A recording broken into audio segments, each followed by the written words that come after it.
कि सर ये बताइएगा, डार साहब तो तासुर दे रहे थे कि इस IMF ही पाकिस्तान को डिफॉल्ट करना चाहता है, पाकिस्तान के खिलाफ आलमी लॉबी काम कर रही है, तमाम चीज़ें। अब फिर पाकिस्तान डिफॉल्ट होने से भी बच गया। फिर वो कह रहे हैं जनाब स्टाफ लेवल मुआहदे में भी पेशरफ्त हुई है। फिर ये भी कहा जा रहा है 30 जून से पहले हमें किस्त मिल जाएगी, नवा जायजा इजलास मिल जाएगा। आप क्या कहेंगे सर इस पर?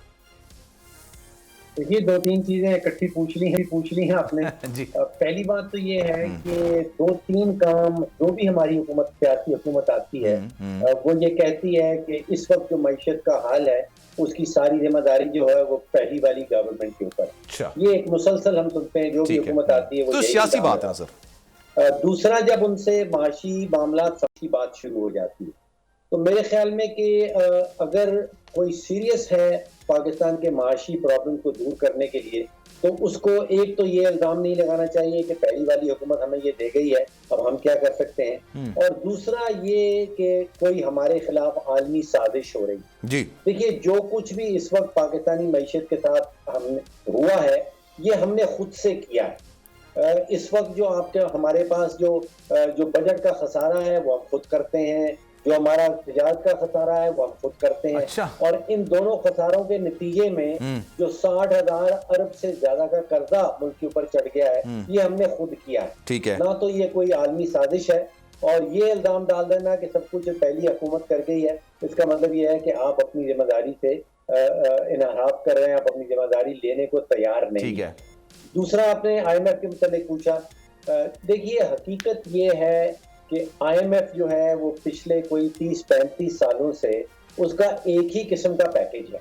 वो पाकिस्तान को कोई पैकेज देती है, वो दुनिया में बाकी जो 180 ममालिक उसके मेंबर हैं उनको जब जरूरत पड़ती है उनका भी लगभग वही होता है। उनका पैकेज ये होता है कि भाई आप बजट का खसारा ना करें। उनका पैकेज ये होता है कि आप अपनी करेंसी को मसनूई तरीके से मजबूत रखने की कोशिश ना करें। उनका पैकेज ये होता है कि आप बिजली के शोबे में खसारा ना करें। तू की जाने यार अमीरा, रोटी बंदा खा जाती है।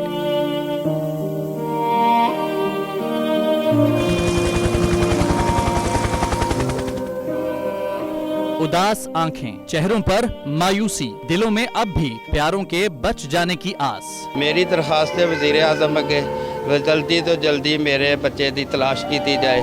गम की इस घड़ी में बोल रहा अपनों के साथ। और यूनान में महाजरीन के जहाज को हादसे के बाद अब रेस्क्यू ऑपरेशन खत्म हो चुका है।